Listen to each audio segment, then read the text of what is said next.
अच्छा जी, आज हम नया टॉपिक कर लेंगे। टॉपिक का टाइटल है मॉड। सही है। मॉड स्टैटिस्टिक्स में क्या चीज़ है, आज हम वो पढ़ेंगे। सही है। तो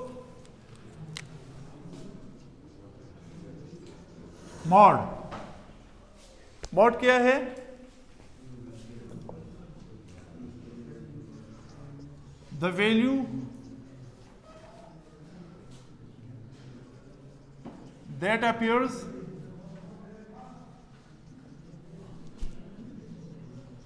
most often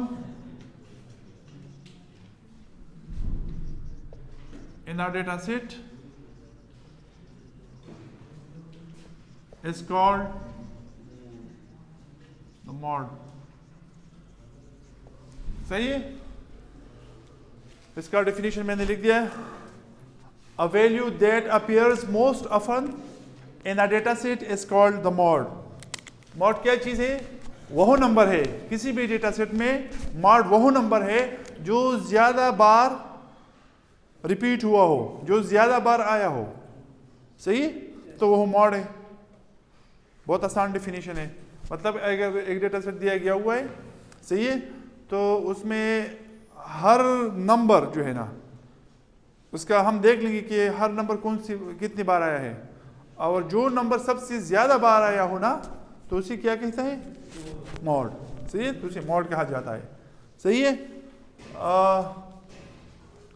अगर मैं एक सादा सा एग्जांपल ले लूँ ना, तो ये मैं लूँगा कि ये सादा सा एग्जांपल, तो आपको समझ आ जाएगा।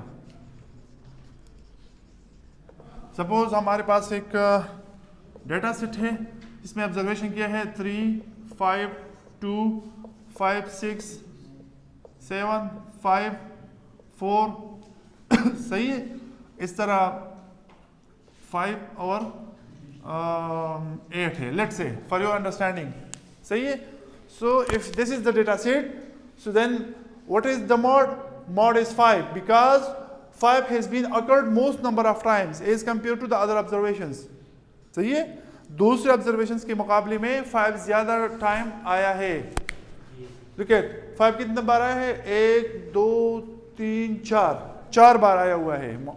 सही है। 5, तो इसका मतलब ये हुआ कि the mode for this data set is 5। सही है। तो इस डेटा सेट के लिए mode क्या बन गया? 5 बन गया। सही है। And this is mod in case of individual data और इंडिविजुअल सीरीज। हर नंबर जो है ना, हमने ग्रुपिंग नहीं की है। मतलब ग्रुपिंग का मतलब ये है कि अगर 5 कितनी बार आया है एक ग्रुप में, हमने नहीं लिखा कि ये 5 है और इतनी बार आया है, उसकी मतलब फ्रीक्वेंसी डिस्ट्रीब्यूशन हमने नहीं बनाया है। सिंपल वर्ड्स, ग्रुपिंग हमने नहीं की है। सही है। तो such types of data are called individual data. सही है। तो इंडिविजुअल डेटा में मॉड फाइंड करने का तरीका क्या है? यही तरीका है कि हम देख लेंगे कि कितनी बार कोई ऑब्जर्वेशन आया है, और जो ऑब्जर्वेशन जितनी मतलब सबसे ज़्यादा बार आया हो, तो उसी पर हम क्या कहते हैं? मॉड। सही है। अच्छा, दूसरा एग्जांपल ये, चलो मैं इसको लिख देता हूँ। This is the case of individual data.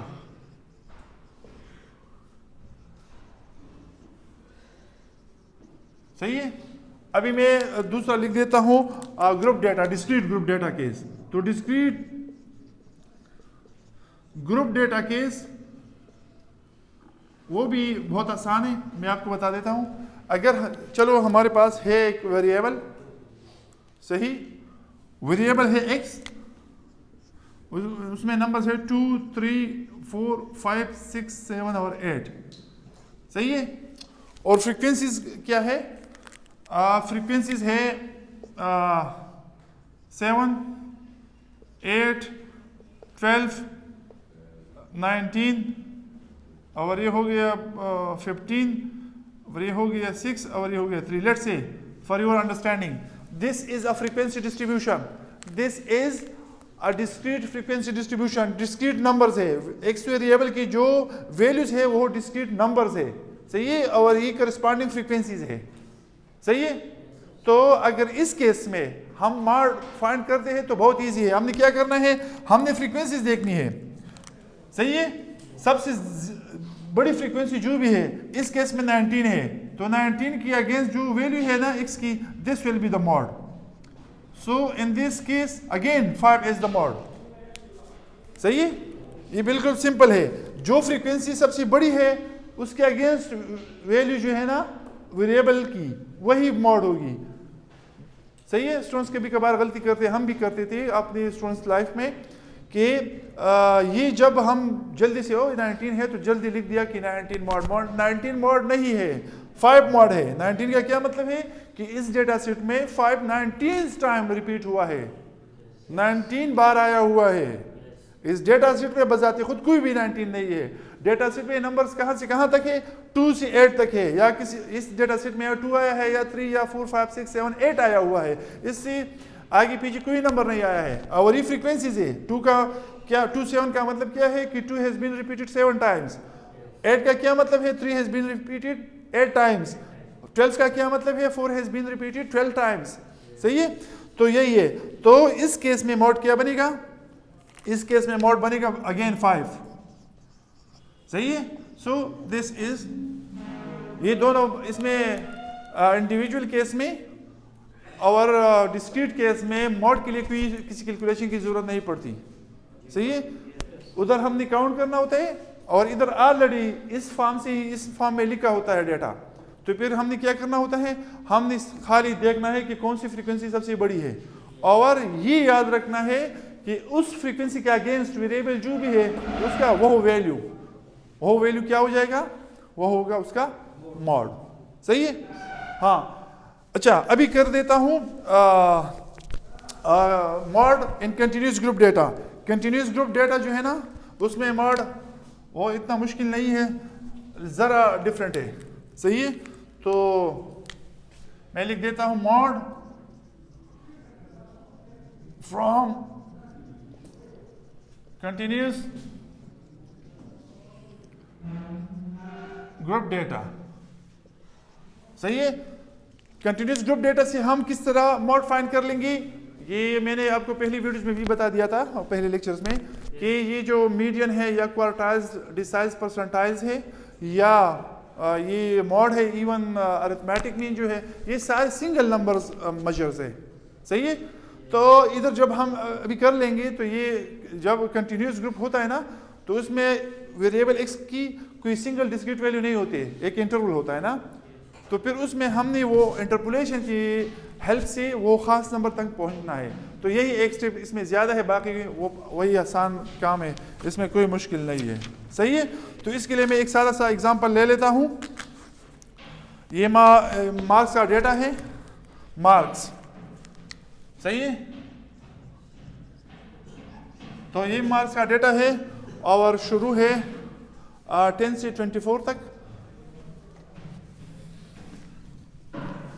10 से 24। सही है। फिर 25 से 39, फिर जो है ना 40 से 54, फिर जो है ना 55 से 69।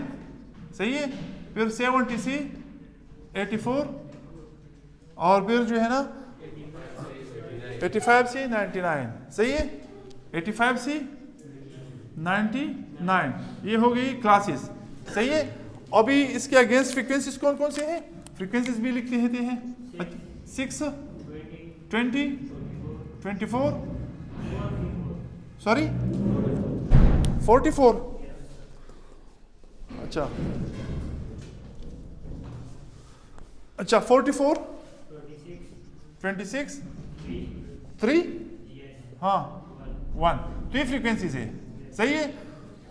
इसका इंटरप्रिटेशन मैंने आपको पहले भी बता दिया था। इसका इंटरप्रिटेशन क्या है कि इस क्लास में 10 से लेकर 24 तक 6 ऑब्जर्वेशंस आए हुए हैं। सही है। अब इन 6 ऑब्जर्वेशंस का हमें पता नहीं है कि कौन कौन से हैं, लेकिन हमें तादाद का पता है कि 10 है या 11 है या 12 है या व्हाटसोएवर, डेसिमल फ्रैक्शन भी आता है। सही है। 11.7 या 16.3, ये सब कुछ इधर आ सकती है। अभी इस इंटरवल में 6 ऑब्जर्वेशंस आए हैं, हमें पता नहीं कि कौन से हैं। इस तरह दूसरी क्लास में 20 ऑब्जर्वेशंस आए हैं, लेकिन हमें इधर भी पता नहीं है कि ये 20 ऑब्जर्वेशन कौन कौन से हैं। सही है। तो ये हो गया frequency distribution, continuous group frequency distribution. सही है। अच्छा, इधर अगर आप मॉड फाइंड करते हैं ना, तो सबसे पहला स्टेप कौन सा होगा? सबसे पहला स्टेप होगा हम इधर मैक्सिमम फ्रीक्वेंसी देख लेंगे इधर। सही है। तो अगर हम देख ले तो ये 44 जो है ना, ये मैक्सिमम फ्रीक्वेंसी है। सही है। अच्छा, इससे पहले एक स्टेप और देखना है, वही पुरानी वाली, कि ये हमने देखना है कि ये क्लास बाउंड्री से कि क्लास लिमिट से। सही है। तो ये हमें इधर भी हमें क्या चाहिए? हमें क्लास बाउंड्रीज चाहिए। तो अगर ये क्लास लिमिट्स है तो हमने क्लास बाउंड्रीज में कन्वर्ट करना है। तो इधर जिस तरह हम देख सकते हैं कि ये प्रीवियस क्लास की अपर लिमिट और करंट क्लास की या सक्सीडिंग क्लास की lower limit exactly the same नहीं है, हर क्लास में हम देख सकते हैं। तो इसलिए हम इसे क्या कह सकते हैं? Class limits. तो अभी हमने इसको क्या करना है? क्लास बाउंड्रीज में कन्वर्ट करना है। तो क्लास बाउंड्रीज के लिए हम करते हैं वही पुरानी बात कि इससे ये सब्ट्रैक्ट कर लेंगे, 25 से 24 सब्ट्रैक्ट कर लेंगे, जो आंसर आ गया दो हिस्सों में डिवाइड कर लेंगे, 2 से डिवाइड कर लेंगे इन सिंपल वर्ड्स।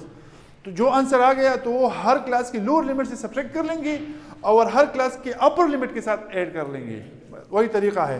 तो अगर हम कर देते हैं 25 - 24 is equal to 1 divided by 2 is equal to 0.5, तो अभी 0.5 को इधर से सब्ट्रैक्ट कर लेंगे और इधर ऐड कर लेंगे, तो ये हो जाएंगे क्लास बाउंड्रीज। सही है। अच्छा, तो हो जाएगा 9.5, ये हो जाएगा 24.5। सही है।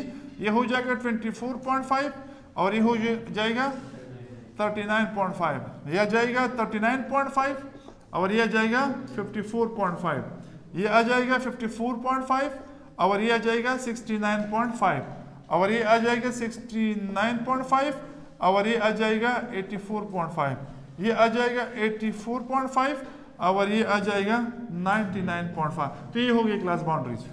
सही है। अच्छा, अभी थोड़ी देर पहले जो मैंने बता दिया था ना, हमने फ्रीक्वेंसीज में सबसे बड़ी फ्रीक्वेंसी देखनी है। सही है। समझ आई बात? सबसे बड़ी फ्रीक्वेंसी देखनी है। तो सबसे बड़ी फ्रीक्वेंसी कौन सी है? 44। तो 44 के अगेंस्ट जो क्लास बाउंड्रीज वाला क्लास है ना, ये इसको हम क्या कहेंगे? Model class. क्या? Model class. This is model class. सही है। This is model class. सही है। अच्छा, इस मॉडल क्लास की फ्रीक्वेंसी जो है ना, इसी प्लीज ये सीख लो बस, बाकी कुछ मुश्किल नहीं है। इस मॉडल क्लास की फ्रीक्वेंसी को हम FM से डिनोट करते हैं। सही है। इससे पहले वाले जो है ना, ये F1 से डिनोट करते हैं, बाज बुक्स में ये F0 से डिनोट करते हैं ना, तो बस ये F0 कर लेंगे। चलो, इस बुक में F0 से डिनोट किया हुआ है। So this will become F0। सही है। और इसके बाद जो है ना, दिस विल बिकम F1। सही है। ये फ्रीक्वेंसी याद कर ले बस। ये जो मॉडल क्लास है इसकी फ्रीक्वेंसी FM होगी। सही है। जो इससे पहले वाला क्लास है इसका F0 होगा, उसके बाद जो है ना इसका क्या होगा? इसका F1 होगा। तो फिर ये फार्मूला है, मॉड का ये फार्मूला है, फिर हम इधर लिख लेंगे ये फार्मूला। तो ये फार्मूला आ जाएगा मॉड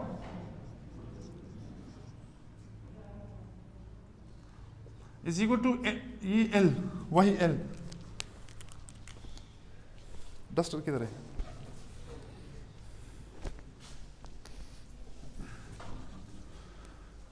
ये है L प्लस ये है FM minus F0 divided by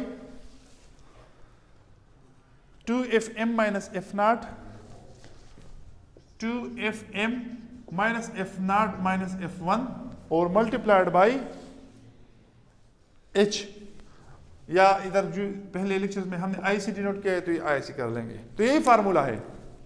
सही है। ये फार्मूला है L plus FM minus F0 divided by 2FM minus F0 minus F1 multiplied by I। L क्या है? वही पुरानी बात कि मॉडल क्लास के लोअर लिमिट। सही है। तो मॉडल क्लास की लोअर लिमिट आ जाएगी, तो ये हो जाएगा 39.5 प्लस FM कौन सा है? 44। ये हो जाएगा 44, इससे पहले एफ नॉट तो ये हो जाएगा 20 divide by 2 times 44 F M है minus 20 F naught minus F one 26 और मल्टीप्लाइड बाई आई। आई क्या है? क्लास का इंटरवल है। तो अगर हम इधर देख लेना तो इंटरवल कितना है? ये 15 है। 10 से लेकर 24 तक अगर हम काउंट करते हैं तो ये 15 बन जाता है ना। तो हर क्लास का 25 से लेकर 39 तक काउंट कर ले तो ये भी 15 बन जाता है। इसका मतलब ये है कि यूनिफॉर्म क्लास इंटरवल है और वो 15 का बराबर है। तो this will be multiplied by 15। सही है। तो अभी नेक्स्ट इसका ज़रा सिंप्लीफिकेशन कर देते हैं। तो ये हो जाएगा मॉड इज इक्वल टू, ये आ जाएगा 39.5 प्लस, अच्छा इसको अगर कर ले सब्ट्रैक्शन कर ले तो ये जाएगा 24, 44 से अगर 20 सब्ट्रैक्ट कर ले ये आ जाएगा 88 माइनस 20 और माइनस 26 और मल्टीप्लाइड बाई 15। सही है। इधर तक समझ गई? अच्छा तो फिर ये हो जाएगा मॉड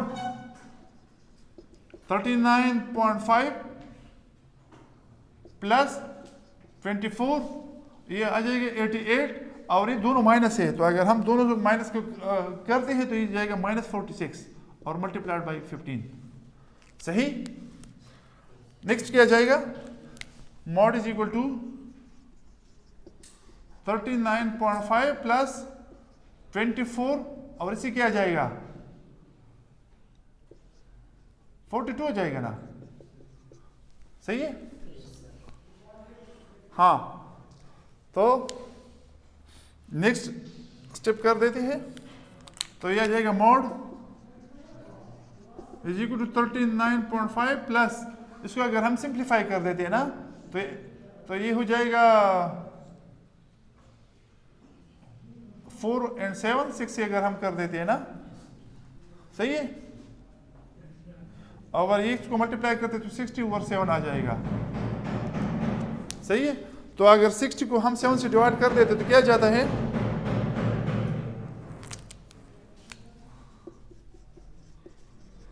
ये आ जाएगा 39.5 plus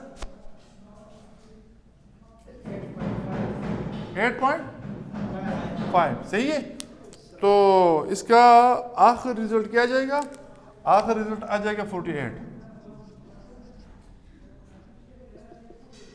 so this is the mod. सही है। तो वही फिर से इसका वो रफ जस्टिफिकेशन वेरिफिकेशन क्या है? रफ वेरिफिकेशन इसका ये है कि हम देख लेंगे कि अगर ये नंबर मॉडल क्लास की लिमिट्स में आता है तो फिर ये क्या है? फिर ये हम बिलीव कर सकते हैं कि ये सही होगा। और अगर नहीं आता है तो फिर जितना मिनट सबर हो तो फिर अगर इसकी बाहर है तो फिर हम श्योर है कि गलत है। अगर इसकी बीच आता है तो फिर हम कह सकते हैं कि हाँ ये ठीक हो सकता है। लेकिन अगर इस इंटरवल के मतलब इस क्लास की इस लिमिट से छोटा आ गया या इस लिमिट से बड़ा आ गया तो फिर बिल्कुल गलत है। फिर तो बस बात ही खत्म। सही है। अच्छा एक बात मैं आपको बताना चाहता हूँ ना कि जब हम भी स्टूडेंट थे तो हमें कंफ्यूजन होती थी। तो अभी आपको बता देता हूँ हमें कब क्लास लिमिट्स से क्लास बाउंड्रीज में कन्वर्ट करना पड़ता है। सही है। किन जगहों पे? तो यही मैं आपको बता रहा था उसी दिन, लेकिन शायद उस दिन हम इधर तक पहुंचे नहीं थी तो आपको समझ नहीं आ रहा था। जब लुक एट इस फार्मूले को देखो, इसमें ये एल है। एल का क्या मतलब है? इन क्लास का लोअर लिमिट। तो जिस फार्मूले में मतलब जिस किसी फार्मूले में इस तरह एल का यूज हो या यू का यूज हो तो फिर हम क्लास बाउंड्रीज को क्लास लिमिट्स को क्लास बाउंड्रीज में कन्वर्ट करते हैं। लेकिन अगर कोई फार्मूला ऐसा हो कि इसमें एल या यू का यूज ना हो बजाते खुद तो फिर हमने क्लास मार्क्स को क्लास बाउंड्रीज में कन्वर्ट नहीं करना है, फिर जरूरत नहीं है। अरिथमेटिक मीन का फार्मूला अगर हम देख लेते हैं तो उधर भी एल का यूज नहीं है। तो इसलिए उधर अगर क्लास लिमिट्स हो और अगर क्लास बाउंड्रीज हो तो हम दोनों से कंप्यूट कर सकते हैं। सही है। इस तरह फिर ज्योमेट्रिक मीन हार्मोनिक मीन आते हैं, उधर भी एल का यूज नहीं है, तो फिर चाहे क्लास लिमिट्स हो या क्लास बाउंड्रीज हो, दोनों से हम सेम रिजल्ट कंप्यूट कर सकते हैं, सही है। लेकिन जिस तरह हमने मीडियन में देख लिया था कंटिन्यूस डेटा के केस में कि इधर एल का यूज था, फिर क्वार्टाइल्स में भी एल का यूज था, फिर डिसाइल्स में भी एल का यूज था, कंटिन्यूस केस का बात कर रहा हूँ। इस तरह परसेंटाइल में भी था, अभी मॉड में भी है। तो जब भी किसी फार्मूले में एल या you, L for lower limit, you for upper limit, इनका बजाते खुद यूज हो तो फिर हम क्लास लिमिट्स को क्लास बाउंड्रीज में कन्वर्ट करते हैं, और अगर बजाते खुद यूज ना हो तो फिर जरूरत नहीं पड़ती, सही है। तो अभी याद रहेगा कि कब करना है क्लास लिमिट्स को क्लास बाउंड्रीज में कन्वर्ट करना। अगर किसी फार्मूले में इस लोअर लिमिट्स का या अपर लिमिट्स का बजाते खुद इस्तेमाल हो तो फिर हम क्लास लिमिट्स को क्लास बाउंड्रीज में कन्वर्ट कर लेंगे, और अगर बजाते खुद इस्तेमाल नहीं था, यूज नहीं था, तो फिर जरूरत नहीं है, सही है। तो ये मॉड का पूरा टॉपिक आज कंप्लीट हो गया। This is mode for individual data. This is the way how can you find mode in case of individual data. This is the case of discrete data, सही है। So for discrete data, for the determination of mode we don't need any calculation और computation, सही है। Straight away we can just pick the mode from the discrete frequency distribution. Any number, any value of the variable against the maximum frequency will be the mode. And for continuous group data, we can determine the model class, but for the very specific value of the mod, we have to interpolate and just estimate the value for the mod. So this is the way that how can we just estimate the mod from that model class. सही है। कोई issue मुश्किल का अगर है, कोई confusion तो पूछ सकते हैं। क्लियर है? Okay, see you tomorrow.